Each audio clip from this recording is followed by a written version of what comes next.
everyone, Lice Lady here. Thanks for joining us. Don't forget to subscribe, like, and comment if you have any questions.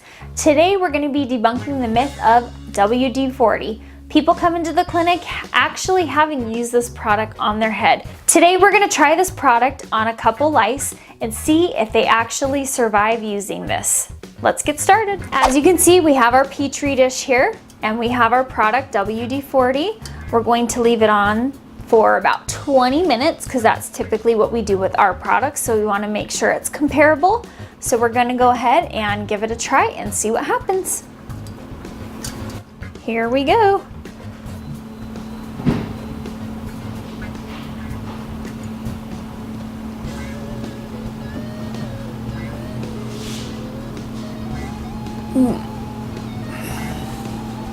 Smells horrible.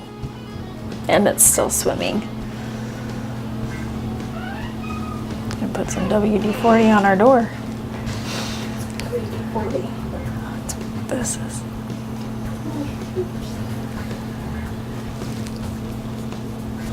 So now the lice have been sitting in the WD-40 for over 20 minutes. So we're gonna pull them out, clean them off, see exactly what's happening. From what I've heard from clients, it doesn't work, but let's see for ourselves. Ooh, this is like cloudy, yucky, mucky.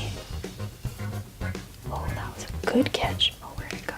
I feel like I'd be really good at Operation the game, you know?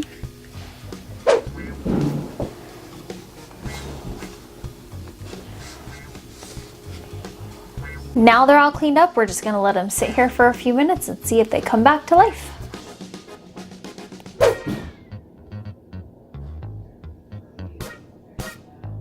So WD-40 did actually kill all of the bugs.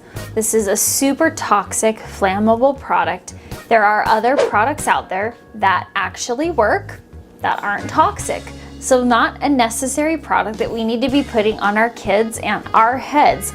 If we can have other products available and do have other products available to us that aren't toxic, that aren't flammable. So I suggest that since we do have these products available, this is probably not the best course of action. And from what we know and from studies that we have, most products and every product that we have, they're not going to penetrate the eggs. And so from what we've seen, probably not gonna work on those eggs. So we're still gonna have to manually comb out all those eggs anyways. So we don't recommend using this on your kid's head. It is toxic. Not recommended when there are so many other products out there that don't have any toxins or chemicals in them. If you have any questions, make sure that you ask us. We'd love to help you and have a lice-free and happy day.